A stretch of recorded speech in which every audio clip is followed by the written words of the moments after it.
la persévérance. Nous en avons besoin. Nous sommes dans un temps où il est, mes amis, nécessaire, il est vraiment important d'avoir la persévérance parce que les temps sont tout simplement difficiles, tant dans le monde que dans nos églises. Et il faut vraiment de la persévérance. Et nous sommes dans le livre de Matthieu. Hein, si Salomon peut nous lire Matthieu 24,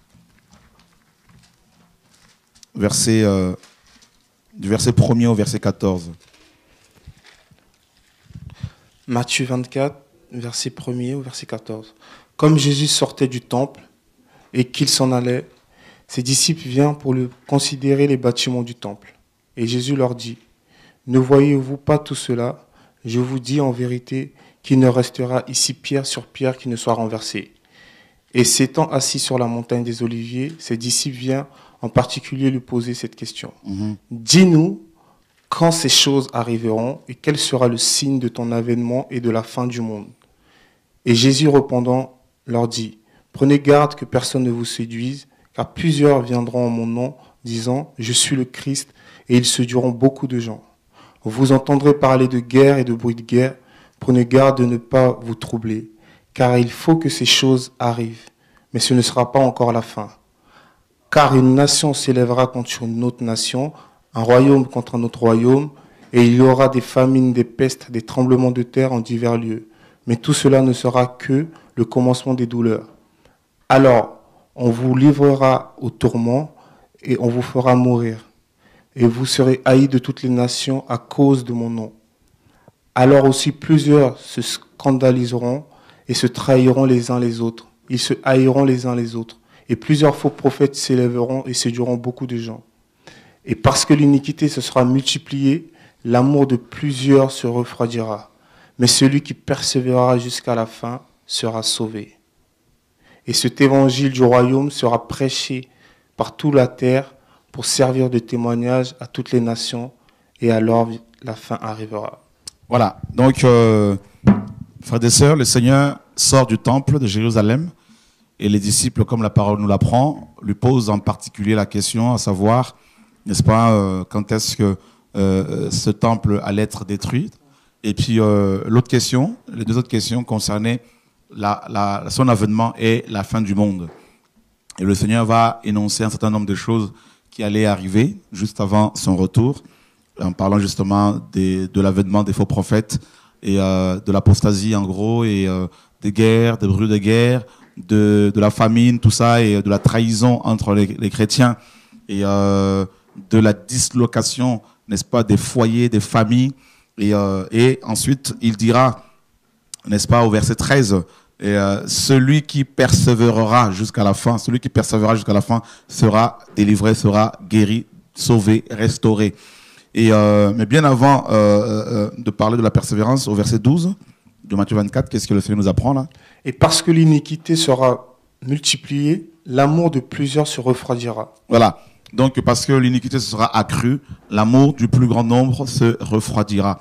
Bien sûr, il est question de l'apostasie, du refroidissement n'est-ce pas, de l'amour pour le Seigneur, de l'amour pour la vérité, du plus grand nombre. Et le Seigneur dit que l'amour du plus grand nombre, c'est terrible. Beaucoup de chrétiens, nous dit le Seigneur, n'est-ce pas, vont, n'est-ce pas, abandonner la foi. Pourquoi? Parce que, il leur manquera la persévérance. La persévérance fera défaut. Et voilà pourquoi ils vont abandonner justement la foi. Et nous allons parler de la persévérance par rapport au monde, aux réalités de la vie, n'est-ce pas, et de la persévérance par rapport aux réalités du monde spirituel.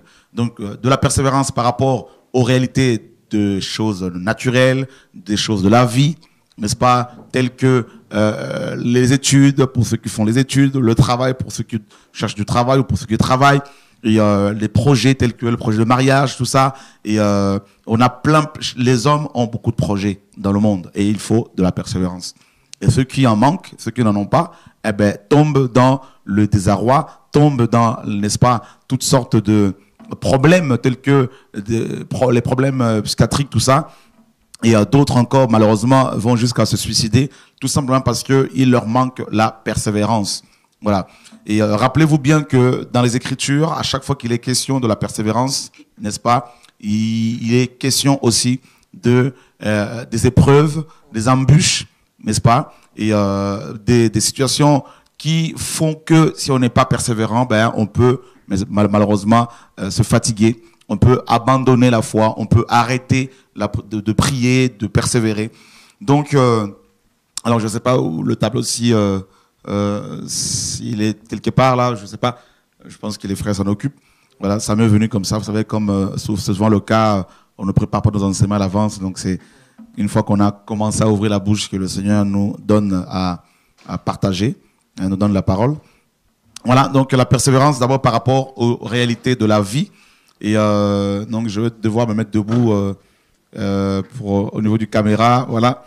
Donc je sais que l'équipe, les frères et sœurs savent un peu comment le Seigneur me conduit et de temps à autre. C'est vrai que c'est une équipe très très mobile et très souple. Merci Seigneur pour votre compréhension à chaque fois. Voilà, donc la persévérance, et on va parler de la persévérance par rapport à plusieurs, n'est-ce pas, réalités. Et parlons d'abord de la persévérance par rapport à la conception, par rapport au monde.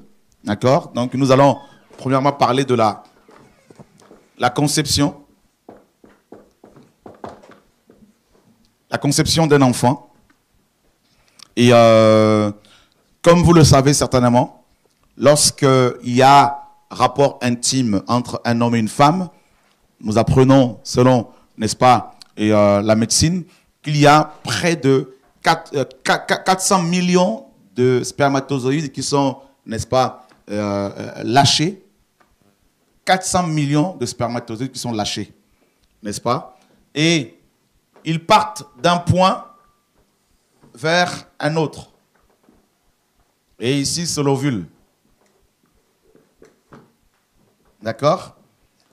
Et donc, ces 400 millions de spermatozoïdes doivent tous, ont tous un seul, n'est-ce pas, objectif, l'ovule.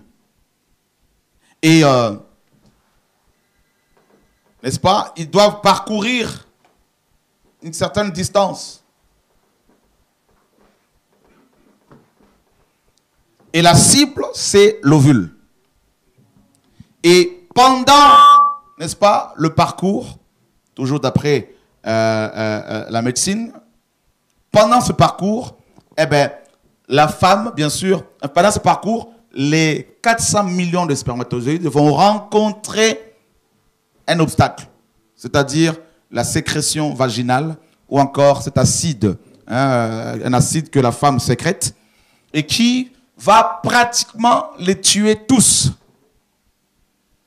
Et si cette sécrétion vaginale est trop importante, eh bien, la femme est considérée comme stérile, déclarée stérile. Et par contre, si la femme n'est pas stérile, des 400 millions de spermatozoïdes, un seul arrive à atteindre l'ovule. Et une fois qu'il arrive devant, il va, n'est-ce pas, projeter des rayons, n'est-ce pas, des ondes, et l'ovule va s'ouvrir, et voilà comment, n'est-ce pas, le spermatozoïde en question va pouvoir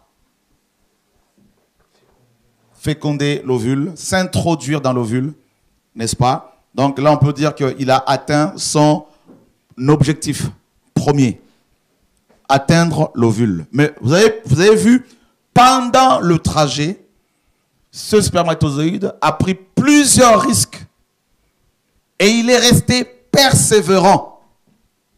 D'accord? Alors, souvenez-vous de ceci.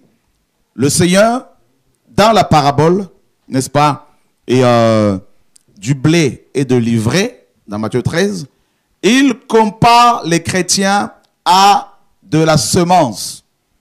Et même les Écritures, n'est-ce pas, dans toutes les Écritures de Genèse à Apocalypse, les chrétiens sont considérés comme étant de la semence, comme de la semence, ou encore la postérité d'Abraham, la semence d'Abraham. Et littéralement, semence en grec, c'est sperme. Sperma, qui a donné en français sperme. Le sperme, dans lequel il y a, n'est-ce pas, des spermatozoïdes. Alors, vous vous rendez compte, frères et sœurs, nous parlons de la persévérance, mais nous voulons d'abord en parler par rapport aux réalités de la vie. Parce qu'avant d'être chrétiens, n'est-ce pas, nous étions d'abord dans le monde. Hein? Donc, avant d'être spirituels, nous sommes d'abord des hommes naturels. D'accord? Donc, nous sommes aussi des corps physiques et soumis aux réalités de la vie.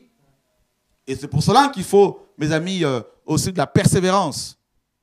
Et alors, on a vu que ce sperme qui a réussi à atteindre l'ovule, n'est-ce pas, va le féconder.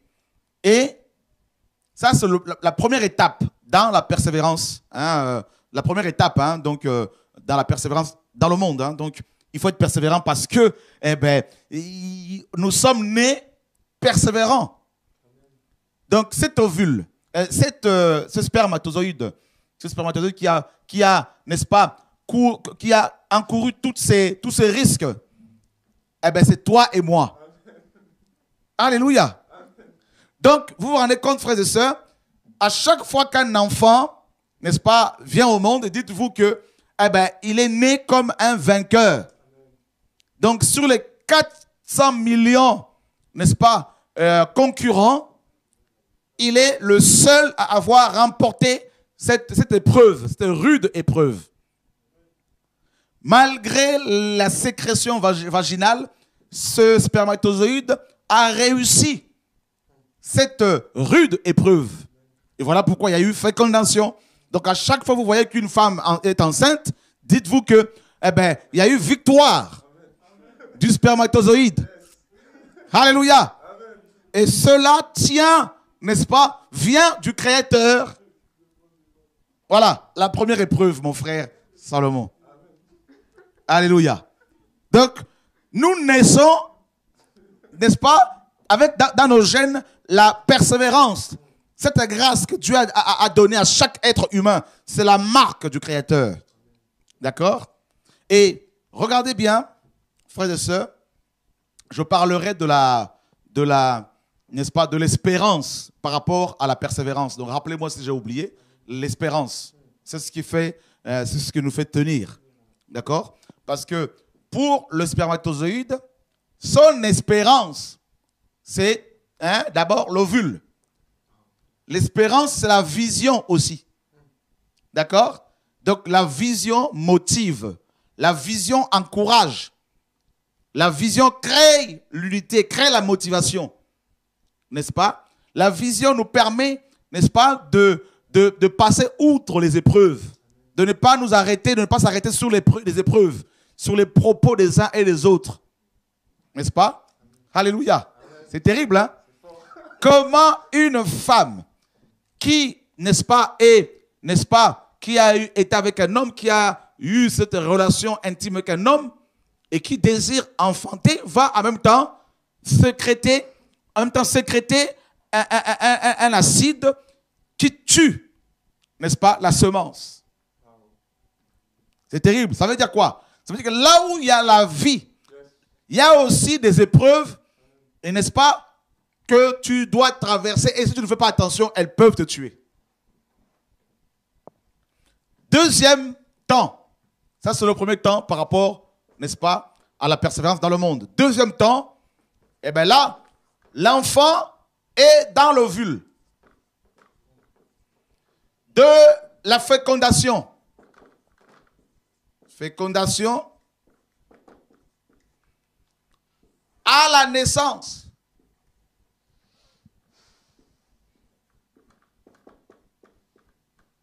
Bon, excusez-moi, j'écris un peu mal là. À la naissance,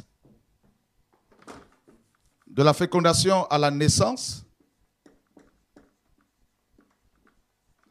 il y a 9 mois. 9 mois d'épreuve pour le fœtus. Parce que tout n'est pas acquis. La femme peut avorter, peut faire une fausse couche. Donc, cet enfant-là, qui a déjà remporté une victoire sur, n'est-ce pas,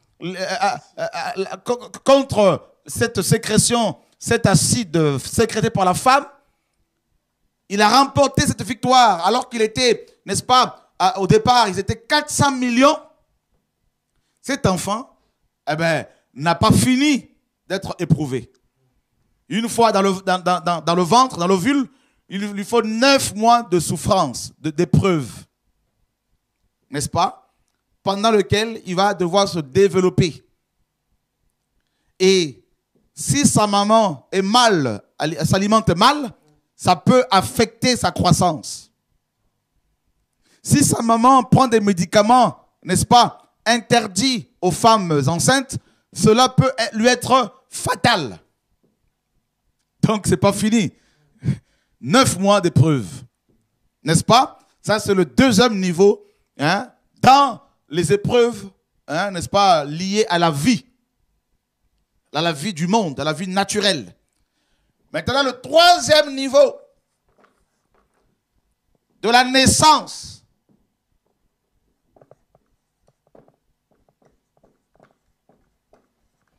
À la mort.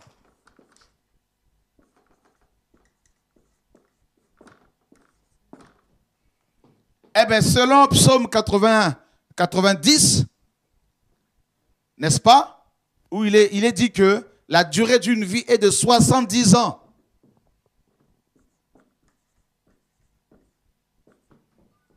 Donc, il y a 70 ans d'épreuve pour ce bébé qui vient de naître. Alors, nous comprenons pourquoi à la naissance aussi, ça c'est moi. Voilà pourquoi les enfants pleurent. N'est-ce pas? Bon, mais scientifiquement, nous savons que les enfants pleurent parce que les poumons se remplissent d'air et ça les brûle. Parce qu'étant dans le ventre, ils respirent par le cordon ombilical. Mais je crois aussi qu'ils pleurent parce qu'ils ont, à la naissance, toutes les informations d'un seul coup. Ils se rendent compte que la mort existe. Ils se rendent compte qu'il y a du racisme. Ils se rendent compte qu'il y a des guerres. Il y a des guerres ethniques. Qu'il y a du racisme. Il y a le chômage. Il y a des plans sociaux. Ils se rendent compte, frère, qu'il y a des faux pasteurs, des faux prophètes. Donc, toutes ces informations que l'enfant, mes amis, auxquelles l'enfant est confronté, eh bien, qu'est-ce que vous voulez qu'il fasse? Qu'il rigole, qu'il rit? Il ne peut pas rire. Il pleure. Le pauvre. Voyez? Il s'aperçoit d'un seul coup qu'il faut qu'il passe par la maternelle, qu'il faut qu'il passe par la primaire, l'école primaire, par le collège, par le lycée, par, n'est-ce pas, l'université. Vous vous rendez compte, au moins, on va dire, 25 ans de sa vie dans les études, au moins. N'est-ce pas? Et cet enfant-là, comment voulez-vous qu'il soit, mes amis, heureux à la naissance? C'est pour cela que les enfants ne rient pas. Alors, frères et sœurs, cette dernière étape est encore terrible. Parce que cet enfant qui vient de naître va devoir maintenant affronter aussi le vieillissement. Il ne peut pas faire marche arrière. Il va devoir, n'est-ce pas, affronter le regard des uns et des autres s'il est, n'est-ce pas, par rapport à la couleur de sa peau. Il doit affronter le regard des uns et des autres par rapport à sa taille. N'est-ce pas? Il doit affronter un monde qui a, n'est-ce pas, des normes bien spécifiques. Et si l'enfant en question ne rentre pas, ne répond pas aux normes requises, eh bien, il est rejeté. Et c'est des épreuves terribles de la vie, frères et sœurs. Terribles. Regardez le nombre de femmes qui font tout pour perdre du kilo. Ben c'est trop tard, parfois. Parce que c'est quand on arrive à cet âge, et parfois, c'est pas forcément, même si tu perds 5, tu en perds 5, tu vas, 2 ou 3 jours après, tu vas, n'est-ce pas, en regagner 10, 20. Le monde est fait comme ça. Les épreuves. Alors, vous vous rendez compte, frères et sœurs, à l'école, par exemple, les enfants sont, nous l'étions aussi hier, soumis à des épreuves pour passer d'une classe d'une classe à l'autre. Il faut subir un certain nombre d'épreuves qui peuvent être très, très stressantes. Voyez? Donc, dans le monde, là, on a donc l'école. Voilà. Ensuite, après l'école, il y a d'autres épreuves. Il faut trouver du travail.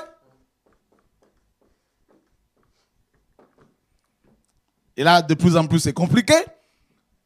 Tu as beau avoir des diplômes, mais on vous exige des expériences que vous ne pouvez pas avoir parce que personne ne veut vous embaucher. Comment voulez-vous avoir une expérience si personne, n'est-ce pas, alors que vous venez de sortir de l'école? On vous demande une expérience alors que vous n'avez jamais travaillé. Le monde est à l'envers, tourne à l'envers. À part le travail, eh bien, vous avez, n'est-ce pas, le mariage. Là, il faut affronter le regard, n'est-ce pas, affronter parfois le caractère acariâtre, irascible de l'autre, hein, de ton conjoint, ta conjointe. Et ce n'est pas toujours facile. Il faut affronter la belle famille, la belle-mère, le beau-père, tout ça. Ce n'est pas toujours évident, n'est-ce pas? Tout est épreuve dans ce bas monde. Tout est épreuve. Bah ouais. Voyez, frères et sœurs, ensuite, les autres projets, il faut trouver une maison. Donc, maison, appartement, on vous demande des fiches de paye, on vous demande plusieurs paperasses, beaucoup de paperasses. Hein? Donc, tout est, vous voyez, mes amis, voilà le monde dans lequel nous sommes. Et si vous n'êtes pas persévérant, même étant dans le monde, eh bien, qu'est-ce qui va se passer? Eh bien, vous allez baisser les bras. Soit vous vous suicidez, comme c'est le cas, et il ne faut pas le faire, pour beaucoup. Soit, eh bien, vous êtes déconnecté de la réalité de ce monde et vous devenez clochard, SDF. Voilà. C'est pour cela que vous avez des personnes qui ont des grands diplômes, mais pourtant, elles sont dans la rue. Voilà, SDF, sans domicile fixe. Parce qu'elles ne correspondent plus, n'est-ce pas? Elles ne répondent plus aux exigences de ce monde. Elles sont déclarées persona non grata. Et elles deviennent alcooliques, droguées. D'autres se suicident. Pourquoi? Parce que, eh ben, il leur manque la persévérance. Voyez? Et affronter autre chose. Les problèmes liés à la terre, les maladies, tout ça. Affronter tout ça. La mort des personnes proches. Voyez? Voilà la vie dans, n'est-ce pas, laquelle nous sommes, le monde dans lequel nous sommes. La persévérance, mes amis, est importante dans le monde dans lequel nous sommes. Et pourquoi les étudiants, pourquoi les élèves, pourquoi les lycéens, les collégiens continuent, persévèrent-ils, n'est-ce pas, dans les études, quelle que soit la dureté, le comportement inapproprié de certains professeurs? Mais parce que ces lycéens, ces collégiens, ces étudiants se disent, au bout des études, il y a, n'est-ce pas, des diplômes. Eh bien, voilà pourquoi ils persévèrent. Donc, vous comprenez que la persévérance est le résultat de la vision. D'accord? Le résultat de la vision, de la récompense. Donc, celui qui n'a plus de vision ne peut être persévérant. Le problème est là. Le manque de vision n'est bon pour personne. D'accord? Si vous n'avez plus d'objectifs à atteindre, si vous n'avez plus de vision, vous allez vous laisser aller, vous serez abattu, vous serez découragé et vous ne ferez plus jamais rien. Et une des choses qui prouve que vous avez la vision, c'est les épreuves. La vision, n'est-ce pas, amène aussi les épreuves. Les épreuves. La vision engendre les épreuves, c'est toutes les épreuves. Si vous n'êtes pas critiqué, si on ne vous combat pas, on ne vous attaque pas, si les gens ne se liguent pas contre vous, cela veut dire que vous n'avez pas de vision. Qui peut se liguer contre un SDF? Parce qu'il n'a plus de vision. Il est dans la rue. Qui peut se liguer contre, mes amis, un clochard? Au contraire, tout le monde a pitié. N'est-ce pas? Mais si vous êtes un visionnaire, vous devez vous apprêter, vous attendre à toutes sortes d'épreuves, d'attaques.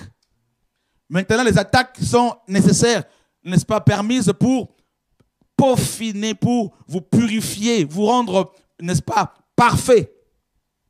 Et si vous baissez les bras, eh bien, vous allez perdre la vision, vous allez tout perdre. N'est-ce pas? Là, vous voyez, par rapport au monde, hein, donc, ça c'est naturel, la persévérance par rapport aux choses naturelles. Il faut être persévérant quand on a des projets pour les études. Il faut être persévérant quand on veut trouver du travail. Il faut être persévérant quand on veut se marier. N'est-ce pas? Parce que la sœur pour qui vous avez un petit béguin, pour qui vous avez un petit... voilà, pour qui la sœur que vous aimez, hein, la femme que vous voulez épouser, peut vous, n'est-ce pas, dans un premier temps, vous rembarrer, peut vous, n'est-ce pas, vous refuser. Mais si vous savez que c'est vraiment elle que vous voulez, eh bien, soyez persévérant. Voilà. Donc, et puis pour trouver une maison, il faut être persévérant. Pareil.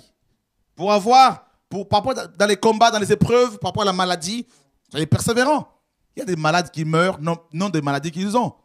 Ils meurent à cause des soucis, parce qu'ils baissent les bras, parce qu'ils ne sont plus persévérants. Vous voyez? Alors, donc vous comprenez déjà que le fait que vous existez, le fait que vous soyez en vie, est la preuve que vous êtes un homme ou une femme, n'est-ce pas, qui persévère. Parce que quand vous étiez encore un spermatozoïde, vous avez remporté, n'est-ce pas, la lutte. Alors qu'il y avait 400 millions concurrents, n'est-ce pas, adversaires. Mais vous avez été le seul. Vous êtes le seul à avoir atteint l'ovule. Donc Dieu a fait les choses ainsi, rendant ainsi tous les humains, n'est-ce pas, persévérants par rapport aux choses du monde. Et ça, c'est la marque du Créateur. Personne ne peut le nier. Personne ne peut, n'est-ce pas, remettre cela en cause, à moins que vous soyez vraiment aveugle. Sinon, Dieu a pourvu ses créatures de cette forme d'endurance, de persévérance, hein, par rapport aux choses de la vie, n'est-ce pas? Voilà, donc, voilà. Maintenant, nous devons être aussi persévérants par rapport, n'est-ce pas, aux choses spirituelles. Par rapport aux choses spirituelles. Alors là, c'est capital, frères et sœurs. Nous l'avons vu dans Matthieu chapitre 24. La parole dit que celui qui persévérera jusqu'à la fin sera sauvé. Alors, la persévérance par rapport aux choses spirituelles, comme vous le savez, certainement, est suscitée par la vision. La vision, mais laquelle? Pas la vision par rapport aux finances, comme c'est le cas avec l'évangile de la prospérité, malheureusement, qui fait des dégâts, mais la persévérance par rapport aux choses célestes. Donc, on peut dire en quelque sorte, le ciel doit être pour vous qui êtes chrétiens, pour nous qui sommes chrétiens, notre ovule. N'est-ce pas? Notre cible. Nous sommes dans Hébreux, chapitre 11. Hébreux, chapitre 11. Nous lisons à partir du verset 8. Hébreux 11, verset 8.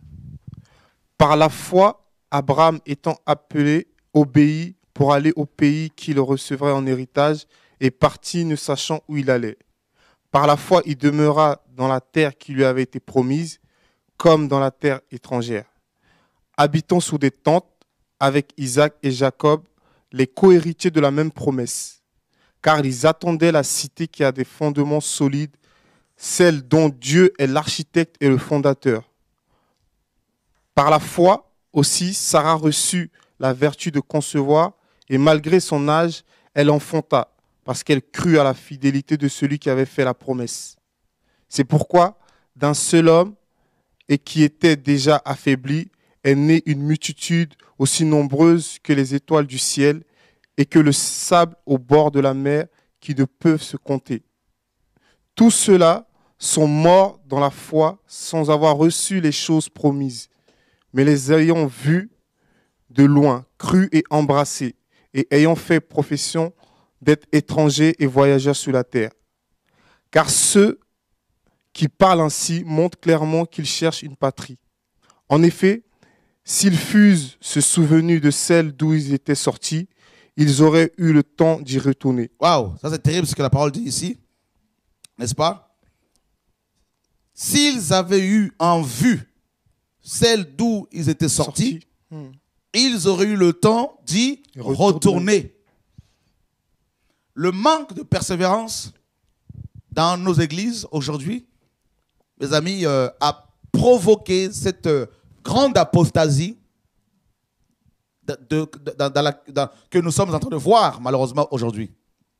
Donc, expliquons les choses sur le plan spirituel maintenant, correctement, grâce au Seigneur. Nous, de la nouvelle naissance au ciel, mes amis, il y a un temps qui s'écoule.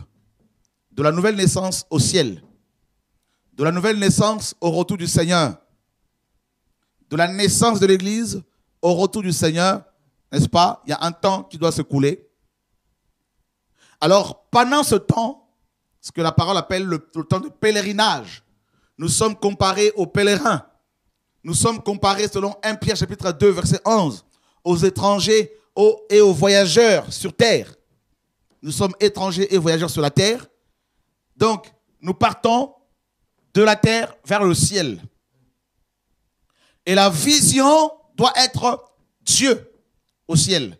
La demeure céleste. La nouvelle Jérusalem.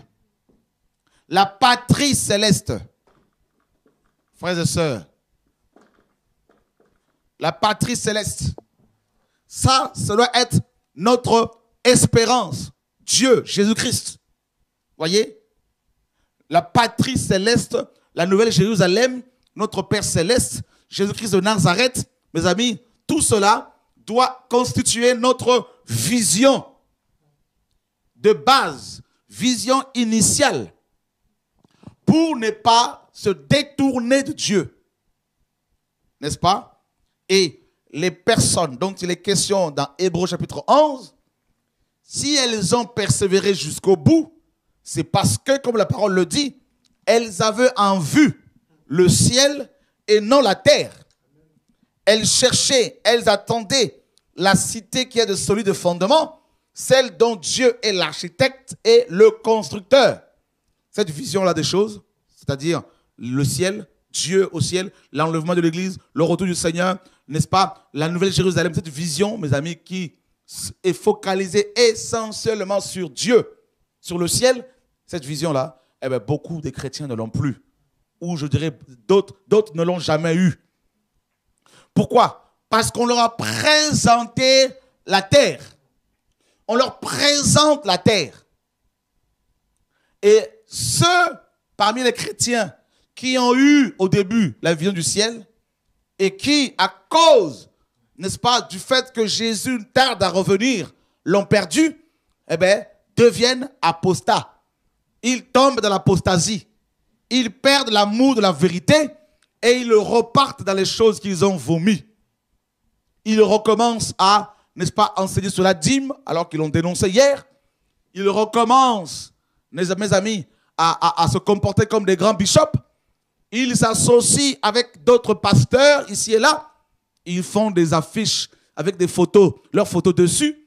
Ils sont dans les fédérations qui sont carrément, mes amis, considérées comme Babylone dans la parole de Dieu, selon Ésaïe 30 et Ésaïe 31.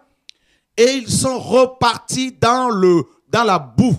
Pourquoi? Eh bien, tout simplement parce que soit ils n'avaient pas la vision du ciel, ou soit, mes amis, ils ont fait semblant, ou ils l'ont perdu. Voyez, frères et sœurs, c'est terrible, hein? C'est terrible. Vous ne pouvez pas persévérer si vous n'avez pas de vision. Vous ne pouvez pas persévérer sans vision réelle. Donc, il faut la vision du ciel. Frères et sœurs, le problème est à ce niveau-là.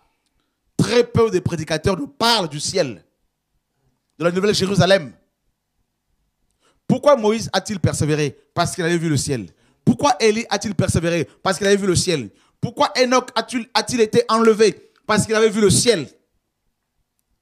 Pourquoi ces gens ont-ils marché avec le Seigneur, Noé, tout ça? Parce qu'ils avaient eu une révélation de Dieu. Pourquoi Paul, Pierre, Jacques, Jean, Matthieu ne sont-ils pas écartés de la vérité? Parce qu'ils étaient, mes amis, ils avaient vu le ciel. Ils avaient une intimité avec le Seigneur. Et c'était la vision du royaume de Dieu était, mes amis, plantée dans leur cœur. Et quand on a la vision du ciel dans son cœur, quelle que soit la beauté des femmes, la beauté d'une femme, quel que soit son argent, quelles que soient les richesses qu'on peut nous proposer dans ce bas monde, on va comparer ces choses à la beauté de Dieu, à la beauté de Jésus-Christ. Et face à Christ, tout est, mes amis, vanité. Face à la beauté de Jésus, tout est vanité. Voilà comment, mes amis, les hommes et les femmes de Dieu, les vrais chrétiens, résistent par rapport à la tentation. C'est parce qu'ils ont eu la révélation de Dieu et ils sont prêts à tout pour ne pas la perdre, cette vision-là. Même si on doit les tuer, ils ne baissent pas les bras parce qu'ils savent ils savent en qui ils ont cru. Ils savent en qui ils ont cru. Et ils ont cette relation avec le Seigneur. Ils ne veulent en aucun cas la perdre. En aucun cas. Et Paul le dit dans Philippiens 3. Ces choses qui étaient pour moi un gain, je le regarde comme de la boue à cause de l'excellence de la révélation de Jésus-Christ pour lequel j'ai renoncé à tout. À tout. Et ça, c'est terrible, frère. Comment voulez-vous renoncer à tout? Comment voulez-vous considérer les choses de ce monde comme de la boue si vous n'avez pas eu la révélation de Jésus-Christ de Nazareth? Donc, on ne peut pas vous parler de la persévérance si vous n'avez pas connu Jésus. Vous ne saurez pas ce que c'est la persévérance. Voyez? Les joueurs de foot, les footballeurs, les athlètes, pourquoi sont-ils si persévérants? C'est parce qu'ils savent qu'au bout, il y a la récompense. Voyez? Regardez, frères et sœurs, ce que Paul nous dit dans 1 Corinthiens chapitre 9. Verset 24. Ne savez-vous pas que ceux qui courent dans le stade courent tous, mais qu'un seul remporte le prix? Courez de manière à le remporter. Voilà la persévérance. Nous sommes dans une course. Courez de manière à le remporter. Donc, pour être persévérant, il faut courir avec la vision de remporter, mes amis, le ciel. C'est ça qu'il ne faut pas perdre. Voyez, frères et sœurs, tous ceux qui combattent s'imposent toutes sortes d'abstinences. Et ils le font pour obtenir une couronne corruptible. Une feuille de laurier. Mais nous, faisons-le pour une couronne incorruptible. Et effectivement, quand on regarde les athlètes, ils vont s'imposer toutes sortes d'abstinences. Ils vont éviter de manger un certain nombre d'aliments pour être en forme, afin de mieux, mes amis, courir pour les athlètes. Ils le font pour avoir une couronne corruptible. Et Paul dit, mais nous qui sommes chrétiens, alors nous devons aussi nous abstenir de certaines choses, notamment le péché, la collaboration avec les pasteurs impudiques, l'œcuménisme, le syncrétisme, l'évangile de la prospérité, le fait de chercher à se faire voir, courez, abandonnons ces choses, frères. Il faut s'abstenir de la convoitise, de l'impudicité, de l'adultère, de la fornication, du vol, parce que nous savons qu'au bout, il y a une récompense. Voyez, frères et sœurs? Mais si pour vous, la récompense, c'est un titre, le fait d'être établi pasteur, prophète, apôtre, bishop, eh bien, vous serez disqualifié par le Seigneur. Mais si c'est le ciel qui vous intéresse, si c'est Jésus qui vous intéresse, eh bien, qu'est-ce qui va se passer? Vous serez rejeté par les hommes de ce monde. Rejeté. Mais par contre, vous gagnerez Christ. Moi donc, je cours, non comme à l'aventure, je frappe, non comme battant l'air. Mais je traite durement mon corps et je le tiens en sujeté de peur d'être désapprouvé moi-même après avoir enseigné aux autres. Waouh! Waouh! Paul parlait ici aux Grecs. Les Corinthiens étaient les Grecs. Et ce sont les Grecs qui ont donné au monde les Jeux Olympiques. Donc Paul savait que ces hommes ici, ces hommes et ces femmes, connaissaient ces réalités, n'est-ce pas, du combat, la réalité du combat, de la lutte, des abstinences, pour, mes amis, remporter le prix. Paul savait que ces hommes connaissaient ces réalités-là. Et voilà pourquoi il fait une allusion entre les athlètes grecs et les chrétiens. Nous sommes comparés à des athlètes. Et dans Timothée, là-bas, Paul dit, l'athlète n'est pas couronné s'il n'a pas combattu suivant les règles. Il y a des règles que Dieu a établies, frères et sœurs. Il y a des règles. Là où Dieu ne te demande pas, Dieu n'a pas demandé au pasteur de fédérer, d'être dans des fédérations. Pourquoi ton pasteur est-il dans cette fédération? Qu'est-ce qu'il fait là-dedans? C'est Babylone. Eh bien, qu'est-ce que vous devez faire? Sortez de là. Parce que vous êtes pollués par l'esprit d'Antéchrist. Vous ne devez plus persévérer dans le mensonge. Parce qu'on peut persévérer dans le faux, dans le mensonge, dans l'égarement. Voyez, frère? Et à la fin, c'est la confusion. C'est l'enfer, le lac de feu par la suite. C'est terrible.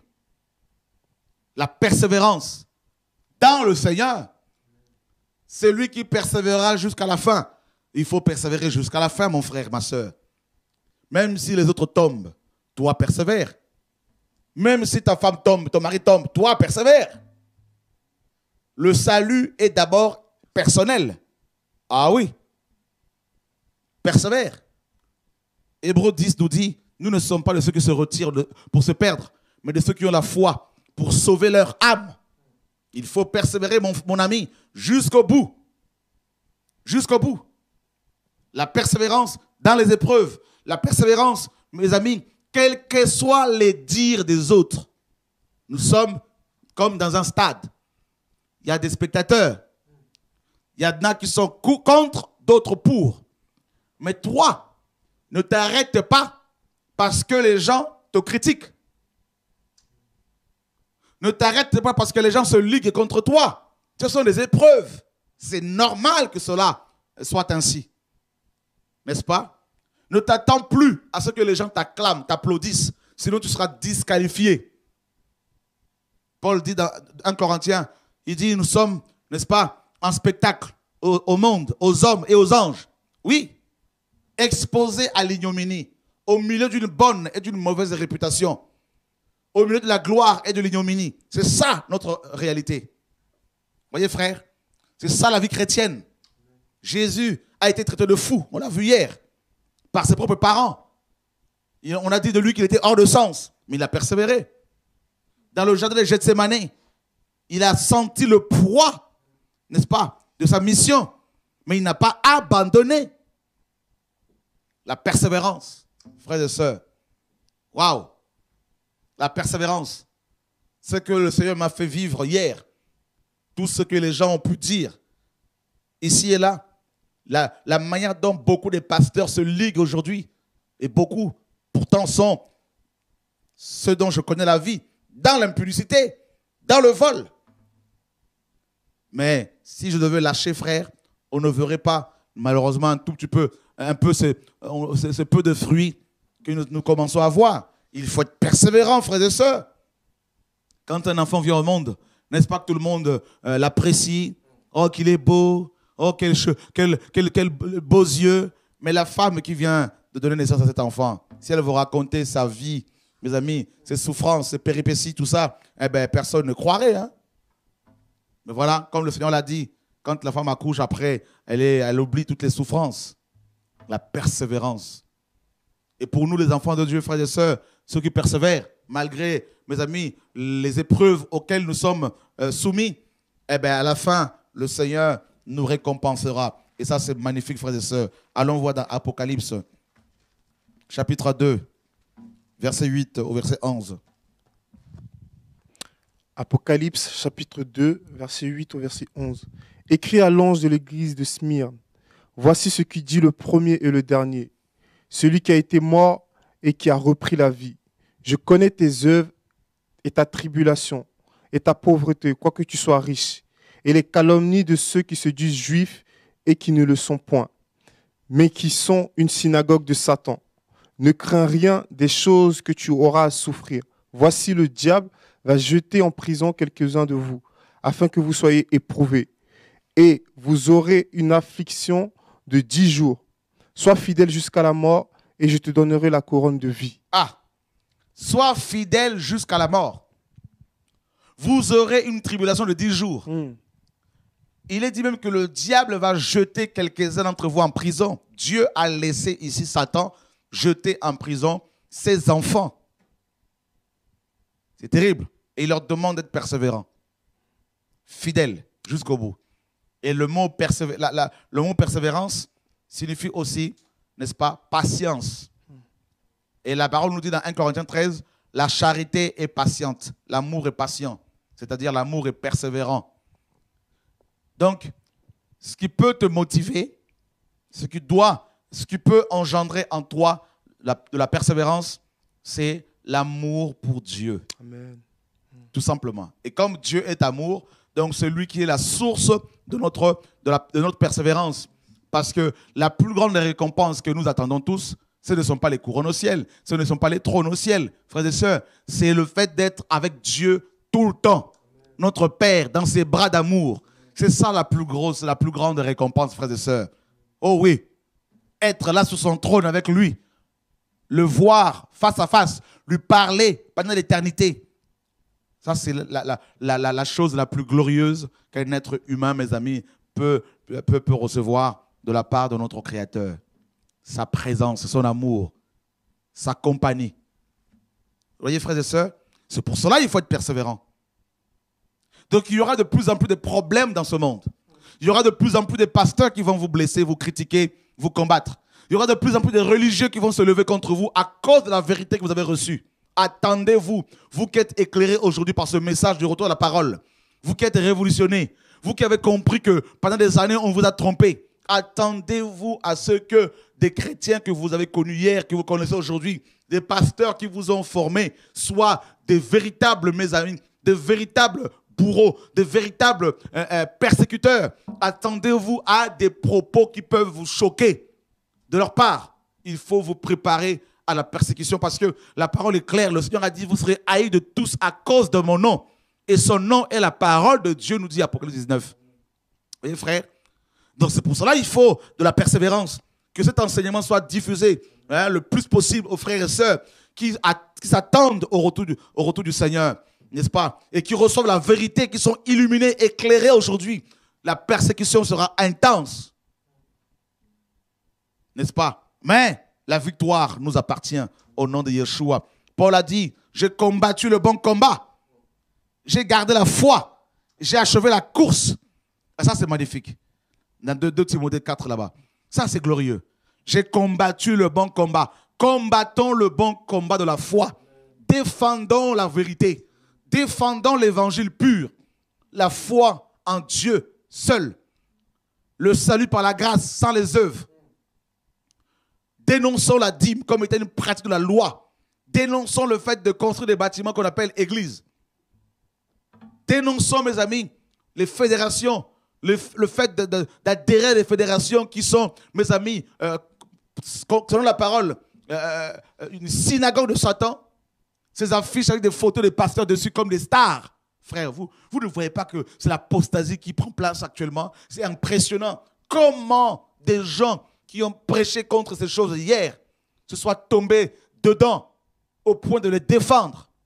Et la parole nous dit dans Romains 1, la colère de Dieu se révèle du ciel contre toute impiété et toute injustice des hommes qui retiennent injustement la vérité captive. Car ces gens ont changé la vérité en mensonge. Ils ont préféré servir et adorer la créature au lieu du Créateur qui est béni éternellement. Bien que connaissant le jugement de Dieu, déclarant digne de mort ceux qui font de telles choses, non seulement qu'ils le font, mais ils encouragent ceux qui le font. Et ça, c'est terrible. C'est terrible, frères et sœurs. Et Pierre, dans 2 Pierre 2, il est dit que le chien a retourné, n'est-ce pas, à son vomi. La truie se vautre de nouveau dans le bourbier. Et leur condition actuelle est pire que la première. La dernière condition est pire que la première. Parce qu'ils sont retournés dans le vomi. Tout ça pourquoi? Parce qu'ils ont perdu l'amour de la vérité, selon 2 Thessaloniciens chapitre 2. Et parce qu'ils n'ont pas reçu l'amour de la vérité pour être sauvés, aussi Dieu leur envoie-t-il une puissance d'égarement pour qu'ils croient encore au mensonge. Ils vont croire encore aux mensonges. Ils vont se liguer encore avec des faux pasteurs ici et là, créant des pastorales, créant une espèce de mafia. N'est-ce pas? Ici et là, se connectant les uns aux autres pour s'encourager dans le mal. Vendant la parole de Dieu. Vendant les ouvrages, vendant les CD, vendant leurs CD, leurs albums, vendant des Bibles.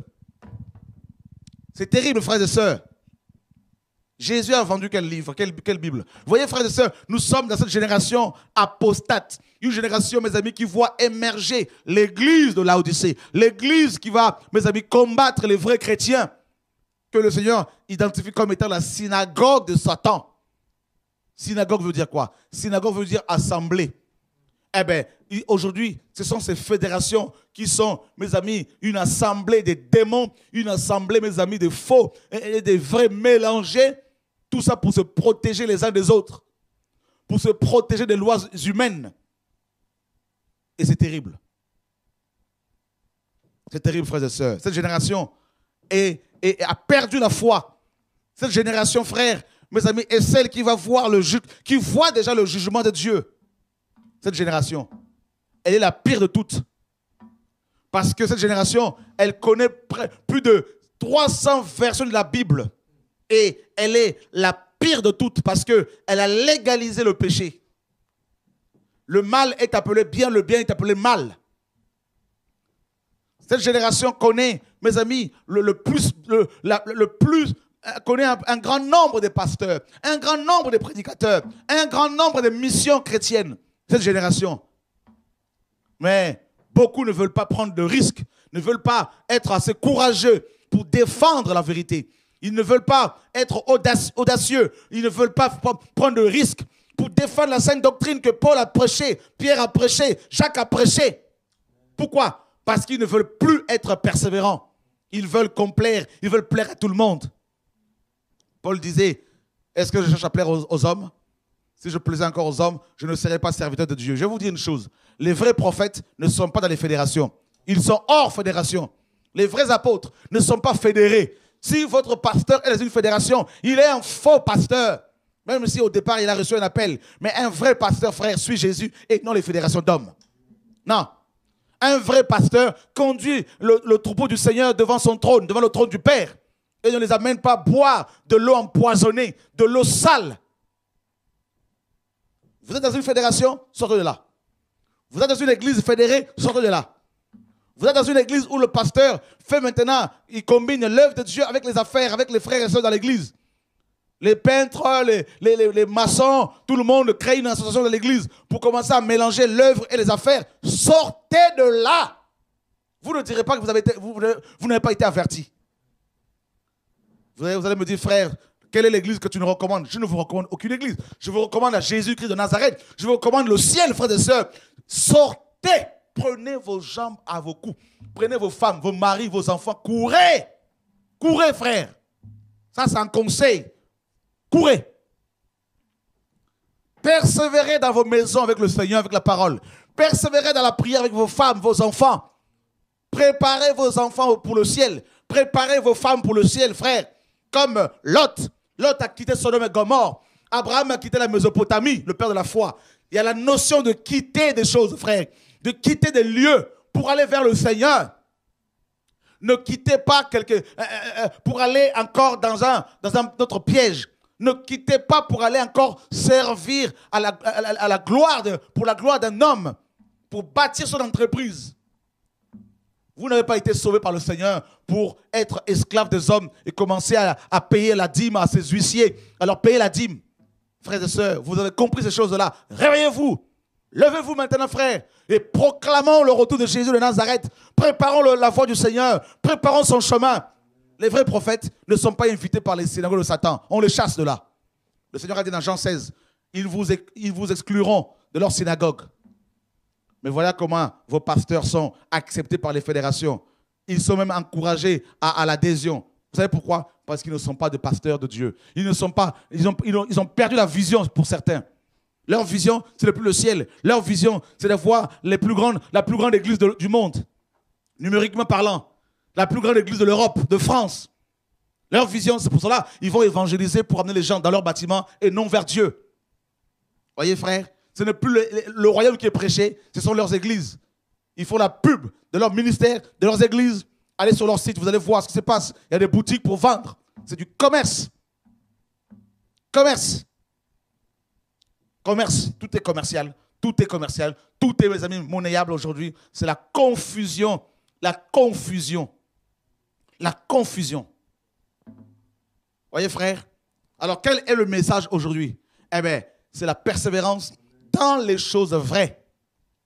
La persévérance dans la parole véritable. Nous sommes dans 2 Timothée.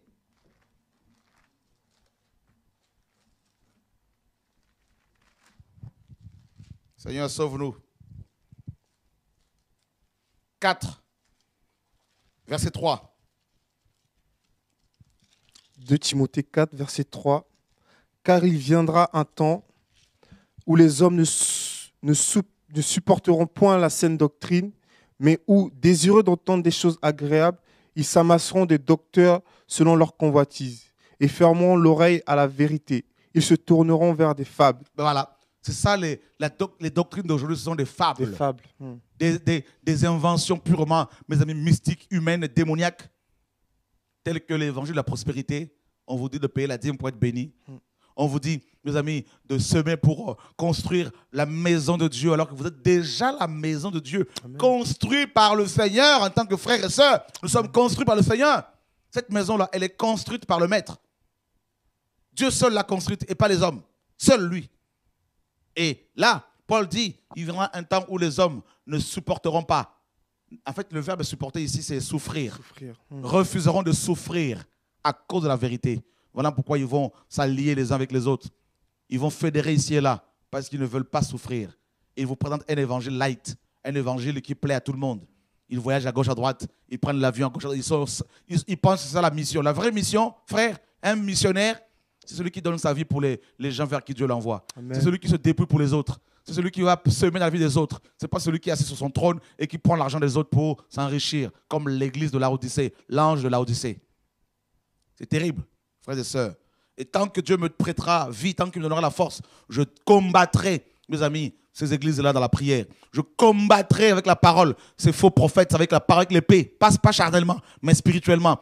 Pour que les vrais enfants de Dieu soient libérés de leur joug, libérés de leur hypocrisie, libérés de leurs mensonges, libérés, mes amis, alléluia, de leur emprise, de leur ensorcellement, parce qu'ils ensorcellent les chrétiens.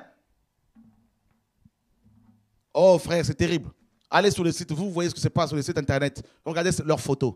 Où Jésus, vous pensez que le Seigneur est dans tout ça? Honnêtement? Croyez-vous que Jésus soit dans tout ça? Si Jésus-Christ se revenait physiquement aujourd'hui, est-ce qu'il serait sur une affiche?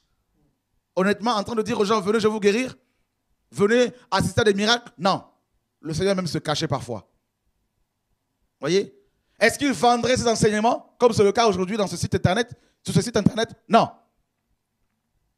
C'est la confusion. Voilà pourquoi les vrais enfants de Dieu, vous qui êtes touchés par la parole, soyez persévérants parce que ils vont vous faire la guerre, frère.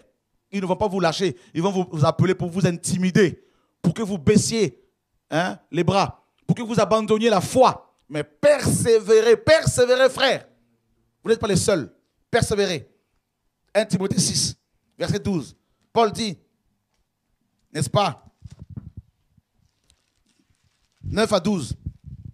Mais ceux qui veulent s'enrichir tombent dans la tentation, dans le piège et dans beaucoup de désirs insensés et pernicieux qui plongent les hommes dans la ruine et la perdition. Ceux qui veulent s'enrichir tombent dans les pièges. Oui, il y a des pièges, n'est-ce pas? Il y a des pièges, comme le sperme dans le ventre d'une femme. Il y a des pièges. La tentation, il y a beaucoup de tentations, beaucoup de pièges.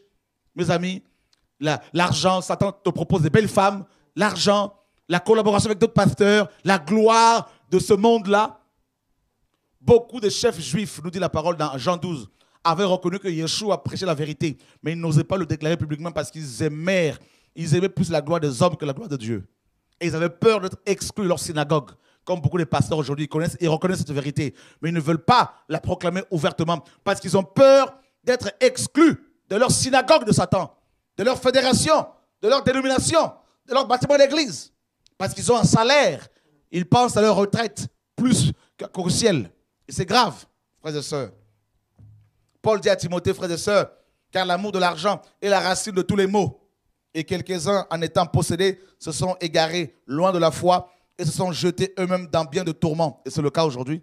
À cause de l'amour de l'argent, beaucoup de pasteurs qui avaient bien commencé, eh bien, ils se sont alignés, ils sont rentrés dans le moule religieux.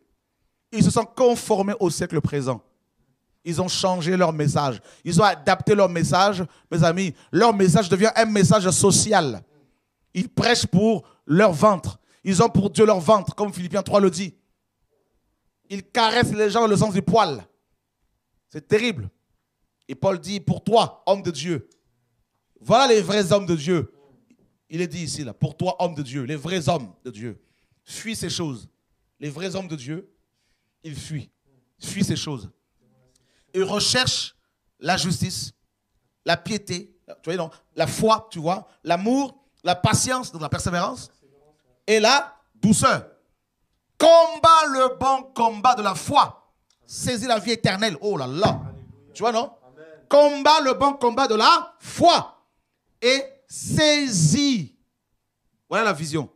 Saisis la vie éternelle. Et le Seigneur dit que ce sont les violents qui s'emparent du royaume. Frère, si vous n'êtes pas violent, vous allez rester. Si vous n'êtes pas violent, mon frère, ma soeur, vous allez rester lors de l'enlèvement de l'église. Parce que l'enlèvement peut avoir lieu tout de suite, d'une seconde à l'autre. Les temps sont finis, frère. C'est pour cela qu'il faut se sanctifier, se préparer. Soyez détachés de toutes ces choses, frère. Amen. On va partir bientôt. Alléluia. Saisis la vie éternelle à laquelle tu as été appelé et pour laquelle tu as fait une belle confession en présence d'un grand nombre de témoins. Ah, j'aime ça, frères et sœurs. Ça, c'est glorieux. C'est magnifique. Frères et sœurs, c'est glorieux. L'apôtre Paul disait dans Philippiens, la plupart des frères, n'est-ce pas, à cause de mes liens, ont plus d'assurance maintenant pour annoncer Christ sans crainte. Donc, levez-vous. Diffusez cette parole, partagez-la, envoyez ce lien partout, que la vérité soit diffusée. Sortez de l'emprise de tous ces pasteurs voleurs, sortez de l'emprise de tous ces prophètes qui vous prophétisent de bonnes choses. Ce sont des prophètes de malheur. Ils ne vous présentent pas le ciel. Jésus-Christ de Nazareth, le seul véritable Seigneur, le seul véritable pasteur, le seul véritable bishop, le seul véritable apôtre, le seul véritable évangéliste, le seul véritable maître, Dieu Tout-Puissant, le créateur du ciel et de la terre. Il revient, frère, il revient. Chrétiens, ce ne sont pas les églises qui peuvent vous sauver. Ce n'est pas l'appartenance à un groupe qui peut te sauver, mon frère, ma soeur. C'est l'appartenance au royaume de Dieu. Amen. Le Seigneur a dit dans sa parole, repentez-vous car le royaume des cieux approche. C'est le royaume qu'il faut prêcher. Amen. Pasteur, arrêtez de prêcher vos royaumes. Arrêtez de prêcher vos ministères. Arrêtez d'enfermer les chrétiens dans vos bâtiments, dans vos ministères. Arrêtez, le jugement de Dieu arrive, ça va être terrible, frère. Il faut revenir à la parole. Il faut une réforme profonde, frère. Il faut une réformation de cœur pour l'enlèvement de l'église. C'est pour cela que je vous dis, frère, quand la révision de la Bible que nous sommes en train de faire sera achevée, d'ici la fin de l'année, nous le croyons, priez pour cela, prions pour cela tous ensemble. On va arrêter le programme de réveil ici à Évry. On va arrêter ce programme. On vous a dit que ce n'est pas une église. Hein. Et vous allez voir, ça va accomplir bientôt là. On va arrêter ce programme de réveil. Parce que les arbres ne nous appartiennent pas. Maintenant, qu'est-ce qu'on va faire? On va prendre une camionnette. On va l'équiper avec une antenne parabolique. On va aller dans toute l'Europe, dans toute la France. Partout où il y a des... Partout. On ne va pas demander la permission à un pasteur, à un apôtre. Dieu nous a dit, allez et libérez mon peuple. Amen. On va aller partout, ça va être du direct. Sur le mont Carmel. Amen. On va louer des salles d'hôtel à chaque fois. On n'ira pas dans un bâtiment d'église. Parce qu'on ne veut pas qu'il y ait récupération. On ne veut pas remplir les bâtiments des hommes avec les âmes. On veut peupler le ciel. Amen. Et dépeupler l'enfer, frères et sœurs. Le royaume de Satan, je dirais. Et on va louer des salles d'hôtel partout ici et là. Paris, Nantes, Lyon, Bordeaux, Toulouse, La Rochelle, Lyon, partout. Et juste 1 ou 2 jours de programme, on va crier, on va sonner la trompette, on va dire aux élus de persévérer, car le monde va mal. Le monde est de plus en plus pollué par le péché, pollué par, mes amis, les voitures, par des particules, pollué par tout un tas de choses, frères et sœurs. Et je vous dis, la solution, c'est Yeshua. Et il est en train de revenir, frères et sœurs. Préparons son chemin. Préparons ses voies. Préparons, frères, que les collines soient rasées, que les montagnes soient abaissées et qu'une route soit frayée jusqu'au ciel. Frères et sœurs, la route, c'est Yeshua, bien sûr, mais que la religion soit ôtée, que le voile soit brisé encore, que le voile soit ôté, frères et sœurs. Allons vers le maître de temps et des circonstances. Il est en train de revenir. Voilà le message qu'il faut prêcher. Arrêtez de parler de nos ministères, des hommes, tout ça. Arrêtez, frères et sœurs, de vous focaliser sur les hommes. Il est temps maintenant de se réveiller et d'aller vers le maître. Au nom de Yeshua. Que Dieu nous garde, frères et sœurs, la persévérance. La Bible nous dit que la foi est une ferme assurance des choses qu'on espère. Voilà la foi, Hébreux 11:1. Une ferme assurance des choses qu'on espère. Donc, dans la foi, dans la persévérance, il y a l'espérance. Nous espérons être avec Dieu pendant l'éternité. Voilà pourquoi nous persévérons. Quoi que les gens fassent, quoi que les gens disent, frère, c'est trop tard. Nous sommes déjà engagés dans cette course vers le ciel et nous ne baisserons pas les bras. Au nom de Yeshua. Jusqu'au bout. Jusqu'au bout avec le maître. Nous tiendrons ferme parce qu'il a vaincu. Et nous vaincrons au nom de Yeshua. Et nos enfants, nous le prophétisons, serviront le Seigneur. Ils ne mourront pas, ils serviront le Seigneur, frères et sœurs. Nous le déclarons haut et fort.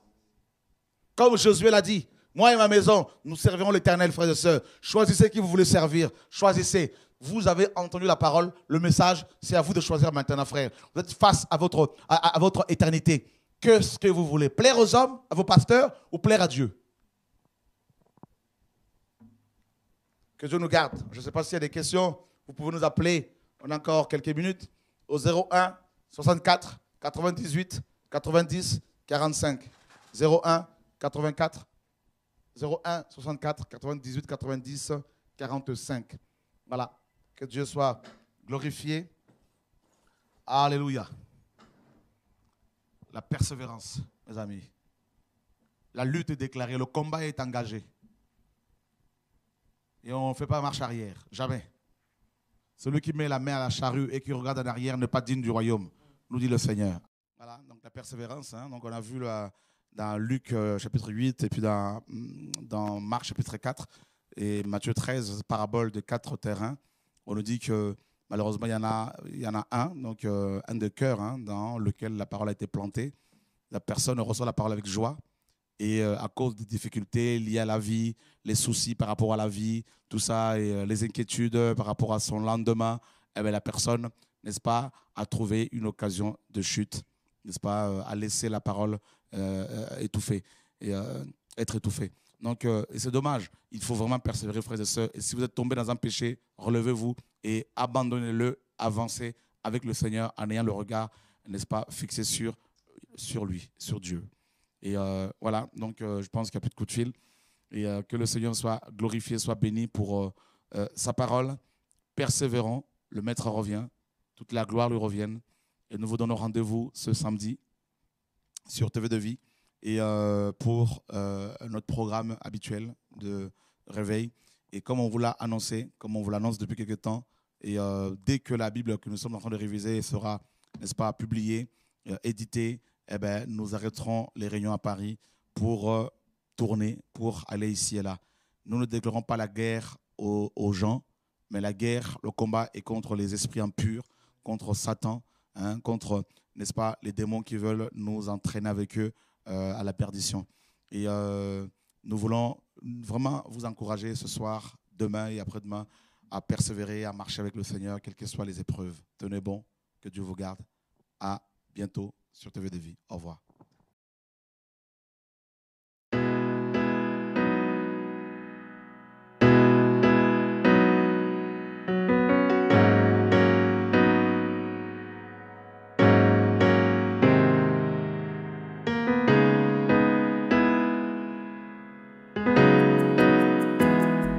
Je viendrai, assuré, je me tiendrai devant toi. Je viendrai malgré mes faiblesses, viendrai répandre mon cœur, je viendrai.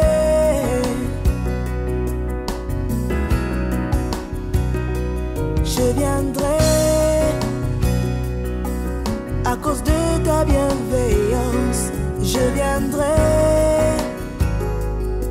Oui, goûter à ta sainteté, je viendrai. Même si mes défauts me disent le contraire. Oh oh, je t'attendrai pour te prendre dans mes bras d'amour, te dire combien je t'aime, combien tu me manques. Oui, viens avec ton cœur, mon enfant. Oh,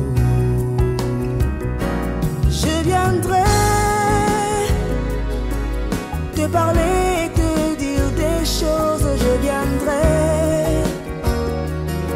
Je viendrai me réfugier dans tes bras d'amour. Oh oh, au-delà de mes limites, je viendrai.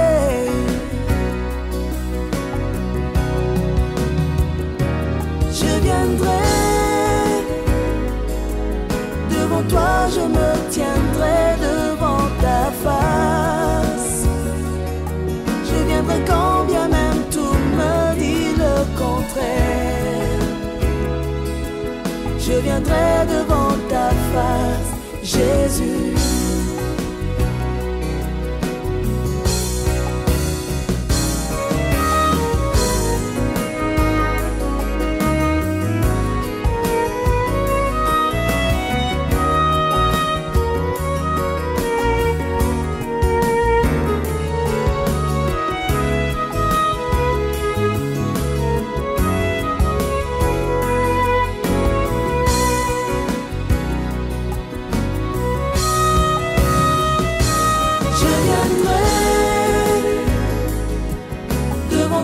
Je me tiendrai devant ta face. Je viendrai quand bien même tout me dit le contraire. Je viendrai devant ta face, Jésus.